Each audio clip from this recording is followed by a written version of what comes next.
Good morning mga kapatid. Welcome po sa ating programa, Family Focus, Meditation of God's Holy Word, Day and Night. Isang napakagandang paraan para matiyak natin na ang ating espiritualidad ay lalago, titibay at matututong manindigan upang tayo ay magkaroon ng prosperous ways at good successes katulad na rin sa pangako ng Panginoon na nangyari naman ng ginawa ng mga lingkod niya sa panahon pagkamatay ni Moses. Mga kapatid, this is a journey throughout the Bible, one chapter at a time. Sa gabi, alas 7, ang ating pinag-aaralan ay New Testament at tayo ay nasa Mark. Sa umaga, madaling araw, 5:30 ang ating pinag-aaralan ay Old Testament at tayo ay nasa Book of Esther. At ngayon tayo ay nasa chapter 4. Ito po ang sinasabi. When Mordecai perceived all that was done, Mordecai rent his clothes and put on sackcloth with ashes, and went out into the midst of the city, and cried with a loud and bitter cry, and came even before the king's gate. Verse 2. And came even before the king's gate, for none might enter into the king's gate clothed with sackcloth. Verse 3. And in every province whithersoever the king's commandment and this decree came, there was great mourning among the Jews, and fasting and weeping and waiting, and he lay in sackcloth and ashes. Verse 4. So Esther's maid and her chamberlains came and told it to her. Then was the queen exceedingly grieved, and she sent raiment to clothe Mordecai, and to take away his sackcloth from him, but he received it not. Verse 5. Then called Esther for Hathach, one of the king's chamberlain, whom he had appointed to attend upon her, and gave him a commandment to Mordecai to know what it was and why it was. 6. So Hathach went forth to Mordecai unto the street of the city, which was before the king's gate. 7. And Mordecai told him of all that had happened unto him, and of the sum of the money that Haman had promised to pay to the king's treasuries for the Jews to destroy them. Verse 8. Also, he gave him the copy of the writing to the decree that was given at Shushan to destroy them, to shew it unto Esther, and to declare it unto her, and to charge her that she should go unto the king to make supplication unto him, and to make request before him for her people. Verse 9. And Hathach came and told Esther the words of Mordecai. Verse Verse 10. 10. Again Esther spake unto Hathach, and gave him commandment unto Mordecai. 11. And the king's servants and the people of the king's provinces do know that whosoever, whether man or woman, shall come unto the king into the inner court, who is not clothed, there is one law of his to put him to death, except such to whom the king shall hold out the golden scepter, that he may live. But I have not been called to come in unto the king these 30 days. 12. And they told to Mordecai Esther's words. 13. Then Mordecai commanded to answer Esther, think not with thyself that thou shalt escape in the king's house more than all the Jews. For if thou together holdest thy peace at this time, then shall their enlargement and deliverance arise to the Jews from another place. But thou and thy father's house shall be destroyed. And who knoweth whether thou art come to the kingdom for such a time as this? Then Esther bade them return Mordecai this answer. Go gather together all the Jews that are present in Shushan and fast you for me, and neither eat nor drink 3 days, night or day. I also and my maidens will fast likewise, and so will I go in unto the king, which is not according to the law. And if I perish, I perish. Sabay-sabay. So Mordecai went his way and did according to all that Esther had commanded him. Basbasan nawa ng Diyos ang kanyang banal na salita. At ganyan din tayo natatanggap ng pagpapala muli rito. Mapagpasalamat din tayo sa Diyos na malaya tayong nakakapag-aral ng kanyang banal na salita, hindi katulad sa mga lugar kung saan hinuhuli ang mga malalaman na mayroong Biblia o nag-aaral ng Biblia. Typing mo na lang. Let's pray. Panginoong Diyos na nakila sa lahat. Salamat, Panginoon, na kami ay go Bible reading, Panginoon, pinapalay po namin nawa. Inisin niyo po aming puso-isipan at bigyan niyo po kami ng tamang mindset, Panginoon, tamang heartset, Panginoon, po sa oras na ito. Pinapalay po namin nawa. Pahala po namin ng salita, bigyan po namin ng attention, Panginoon. Pagdalangin sa ngalan ni Jesus. Amen. Mga kapatid, dito sa Esther chapter 4 verses 1 to 17, pamamagatan natin itong communication of Queen Esther and Mordecai in critical times. Okay? Sa mga critical o very dangerous na situation, napakahalaga ng communication. Ito ang maaaring magligtas sa mga tao na nasa ganoong katinding sitwasyon. So, una ang dapat nating alamin dito, what makes it a critical time? Okay? Ano ang dahilan at ito ay naging critical na oras para sa kanila? Okay? Dahil kung babalikan natin, pinag-aralan natin kahapon, ginawa ng mahal na hari na si Haman ay maging kanang kamay niya, parang prime minister. At etong si Haman ay dahil nga kalaban ng Hudyo, masama, hindi gumagalang, hindi nagbabaw etong si Mordecai. Ngayon, maraming mga servant ng mahal na hari ang sumita kay Mordecai at sinabi, bakit tinatransgress mo? Bakit sinusuway mo ang commandment ng Diyos ay ng Panginoon na mag-bow down o galangin si Mordecai? Sabi nga gano'n kasi ano yun? Kanang kamay ng mahal na hari. Hindi siya sumasagot. At nakarating ito kay Haman, okay, saka talaga namang hindi nga nagbabaw si Mordecai sa kanyang harapan. So, lalong tumindi ang galit nitong si Haman. At inimpluwensyahan niya ang mahal na hari. Ang sabi niya, mayroong mga grupo ng tao na hindi naman kagamit-gamit sa mahal na hari. Sabi nga gano'n. At, kumbaga walang pakinabang. At sabi niya gano'n, magbabayad siya ng 10,000 talents of silver. Okay? Para lipulin ang mga taong ito. Pagpapatayin. At ibinigay ng mahal na hari yung kanyang signet. Ang signet ay parang signature. Ano po? Na kapag gumawa ng batas at tinatak yung signet na ito ay batas na ayon sa hari. Kahit hindi niya nabasa, hindi niya ginawa. Kasi binigay niya yung signet. Okay? At nakagawa nga si Haman ng batas at ito ay pinagpapaskil na kung saan-saang lugar na ang mga Hudyo nga ay lilipulin kasama ang mga bata. As in, walang matitira. Ganun. So, naghihintay na lamang ng proper date of execution.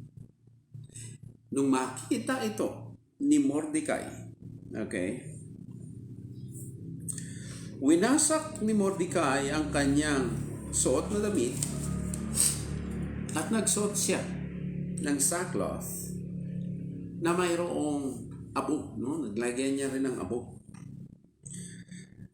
At pumunta sa gitna ng siyudad at umiyak ng matindi.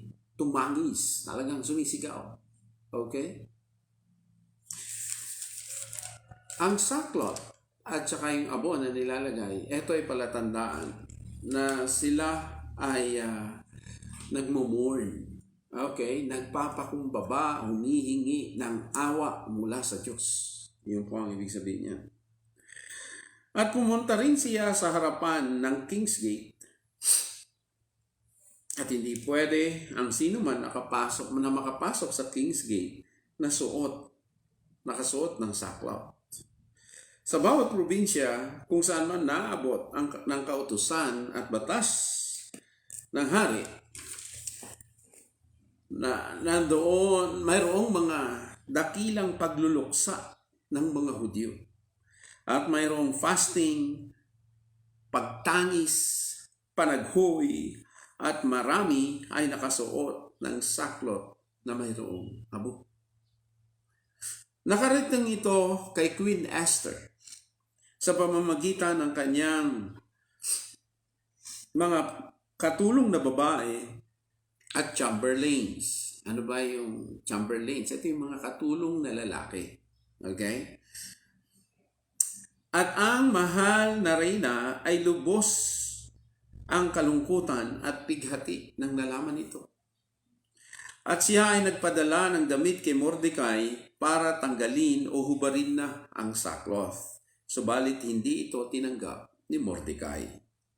Mga kapatid, ang objective ng ating pag-aaral sa umagang ito upang malaman at maunawaan ng bawat tagapakinig kung anong mga pag-uusap ni Queen Esther at Mordecai in their effort to solve their big problem. Okay? Matindi ito. Buhay at kamatayan ito. Hindi lang ni Queen Esther, kundi lahat ng Hudyo. Kung ito ay natupad, ay wala na yung propesiya na ang Mesaya ay magmumula sa lahi ni David. Diba? Pero hindi papayag ang Diyos na hindi mangyari kung ano yung pinangako niya. Diba? So, timeless truth. Ang mga communication ni Queen Esther at Mordecai in critical times ay sa pamamagitan ni Hathach, the Queen's Chamberlain, na ibinigay ng mahal na hari. Okay? Ano-ano ang mga palitan ng mensahe ni Mordecai at ni Queen Esther sa pamamagitan ni Hathach, ang Queen's Chamberlain. Okay? So,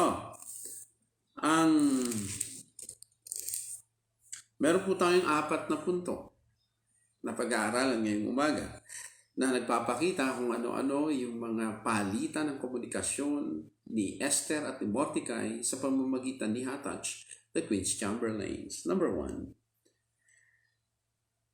sinabi ni Mordecai kung ano ang nangyari. Sabi rito sa verse 7, and Mordecai told him of all that had happened unto him, and of the sum of money that Haman had promised to pay to the king's treasuries for the Jews, to destroy them. Also he gave him the copy of the writing of the decree that was given at Shushan to destroy them, to shew it unto Esther, and to declare it unto her, and to charge her that she should go in unto the king, to make supplication unto him, and to make request before him for her people. And Hathach came and told Esther the words of Mordecai. Ano ang sinabi ni Mordecai kay Hathach para sabihin kay Esther? Una, sinabi niya kung ano yung nangyari. na nakagawa na ng batas si Haman. Okay? At pinaskil na ito sa mga lugar. At kung magkano ang hangandang ibigay ni Haman na pera sa King's Treasury, 10,000 silver. Okay? Bakit? Kasi katiting lang yan sa makukuhang pera ni Haman kapag napatay niya na mga Hudyo. Yun po yun. Sasamsamin niya. Iipunin niya yung mga kayamanan ng Hudyo pag napatay niya yung mga ito. Ganun po yun. Ano pa?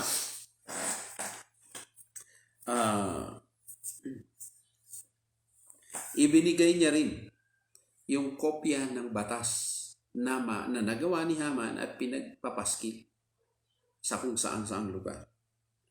Okay? So, ano pa ang pinasasabi? Ang bilin ni Mordecai, pumunta siya, etong si Esther, sa mahal na hari. At makiusap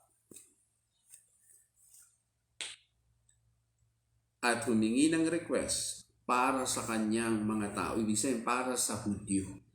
Okay? So, yun nga. Sinabi nga ni Hatach yun kay Esther mula kay Mordecai. Pangalawang punto.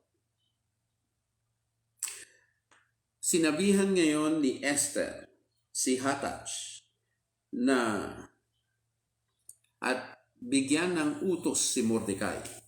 Ano yung pinasabi at pinautos ni Esther para kay Mordecai? Na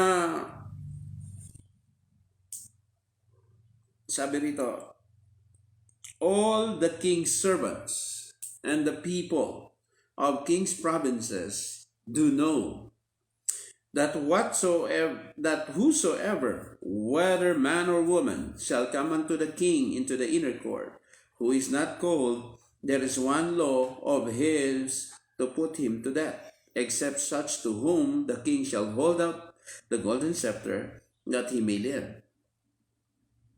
But I have not been called to come in unto the king these 30 days. And they told to Mordecai Esther's words. Okay. Pinaabot ni Esther yung matinding sitwasyon ni Esther na alam naman lahat ng tao na lahat ng servant ng alam ng lahat ng tao, pati mga king servants, mga tao sa provinces, na walang makakapunta sa inner court ng mahal na hari na hindi nakakuha ng pahintulot sa mahal na hari. Ang mangyayari ron, papatayin siya. Maliban na lang na kapag nakita siya ng mahal na hari, ay ilalabas ng mahal na hari yung king's scepter. Ibig sabihin, nais niya na makausap yung taong pumunta sa inner court. Okay? Ganun katindi ito. Pangatlong punto. So, pinarating yon ni Hatach kay Mordecai. Mensahe yan ni Queen Esther. Pangatlo. Then, sa verse 13, then Mordecai commanded to answer Esther, think not with thyself that thou escaped in the king's house more than all the Jews. Ang mensahe ni Mordecai kay Esther sa pamamagitan ni Hatach, sabi, huwag mong isipin sa sarili mo na makakatakas ka. Sabi gano'n, sa king's house nang higit sa lahat ng Hudyo. Sabi ganun. Sabi sa 14, kapag ikaw ay nanahimik, sabi niya gano'n, sa pagkakataong ito,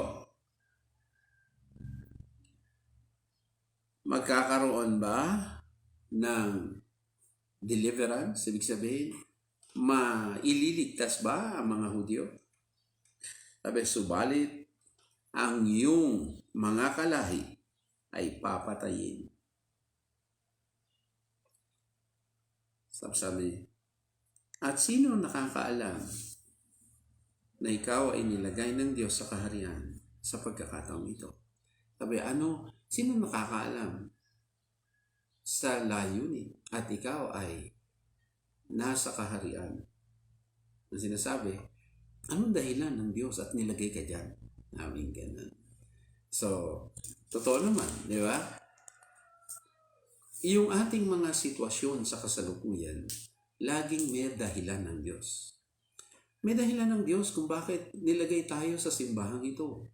May dahilan ng Diyos kung bakit tayo ay dumaranas ng pandemya ngayon upang makita ng Diyos na ang ating pag-asa ay mula sa Kanyang salita at sa pagkilala sa kapangyarihan ng Diyos. Amen? Pero yung mga taong hindi mananampalataya, matindi. Nai-stress sila, nadidepress sila sa gantong sitwasyon ng pandemya. Kalmitan, papakamatay. So purihin ng Diyos na natagpuan natin ang pag-asa sa Kanyang banal na salita at sa kapangyarihan ng Diyos. Amen? Pang-apat na punto. Then Esther bade them return Mordecai this answer. So, eto, pinasabi ngayon ni Esther ang sagot niya sa sinasabi ni Mordecai na anong dahilan ng Diyos at nilagay ka niya sa kaharian. Okay? Bakit ka naging queen? Ito yung sagot ni Esther sa pamamagitan ni Hata, sa aming ganun. Go gather together all the Jews that are present in Shushan, and fast ye for me, and neither eat nor drink 3 days, night or day. Sabi niya, tipunin mo ng sama-sama ang lahat ng Hudyo na nandyan sa Shushan. At mag-ayuno kayo para sa akin, mag-fasting kayo. Huwag kayong kakain, huwag kayong iinom ng 3 days. Ay, pambihira. Matindi to. Talagang in-exhaust nila ng gusto yung limit ng kanilang physicalities. Alam niyo po ba, na ang tao kapag hindi kumain at uminom more than 3 days, patay yan. Grabe to. So, sabi niya, I also and my maidens will fast likewise, and so will I go unto the king, which is not according to the law, and if I perish, I perish. So Mordecai went his way and did according to all that Esther had commanded him. So ang sabi ni Esther, sabi niya,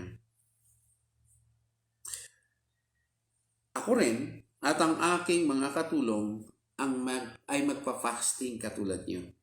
3 days, 3 nights, walang inom, walang kain. At ako ay pupunta sa mahal na hari na hindi ayon sa batas. Kung mamamatay ako, edi mamatay. Sabi niya gano'n. Pero, mag-fasting tayo. Paghandaan natin yun. Ilapit natin sa... Okay, bagamat hindi nababanggit dito ang Panginoon, yun din ang ibig sabihin nun. Kasi ang fasting ginagawa yan para sa Diyos, para himingi ng awa sa Diyos. Okay? So, sinunod nga ni Mordecai kung ano yung bilin ni Esther. Bilang konklusyon, mga kapatid, ang buhay natin bilang mananampalataya ay katulad ng mga Hudyo. Umaasa lang tayo sa awa at biyaya ng Diyos. At tinitingnan natin ang lahat ng pangyayari, maging ito man ay kritikal o very dangerous, na inaalaw ng Diyos para sukatin ang ating pananampalataya at katapatan sa Kanya. Ano-ano ng mga sitwasyon sa buhay mo ang very critical at ikaw ay umasa sa biyaya at awa ng Diyos at iniligtas ka ng Diyos. Katulad ng ginagawa ng mga Hudyong ito. Mga kapatid, napakatindi ng palitan nila ng komunikasyon. Sa gantong sitwasyon, napakahalaga na ginagampanan ni Hatach, tagapaghatid ng mensahe. Hindi uubra dito ang chismis lang. Pag nagkamali ka ng dala ng mensahe, sira, patay, delikado. Kaya kailangan dito yung tapat na tagapaghati ng mensahe. Okay? Mga kapatid, ang tinutukoy dyan, kung ikukumpara natin sa kasalukuyan ngayon, ay ang mga mensahero ng Panginoon. Hindi pa pwede na ang mensahero ng Panginoon, sabihin mga missionary, mga pastor, mga preacher, hindi pa pwede na madagdagan nila, hindi pa pwede na kulangan yung mensahe ng Diyos o yung mga nababasa nila sa Biblia sa paghatid nila sa tao. Kailangan ang mga preacher, ang mga pastor, ang mga missionary, hindi kapusin, hindi sobrahan ang mga mensahe na dinadala sa tao ng Diyos. Dahil pwede itong ikapahamak ng mga tao ng Diyos. I trust the Lord na na-bless kayo sa munting mensahe ng banal na salita ng Diyos sa ating ngayong umaga. Tayo po ay magpasalamat sa Diyos.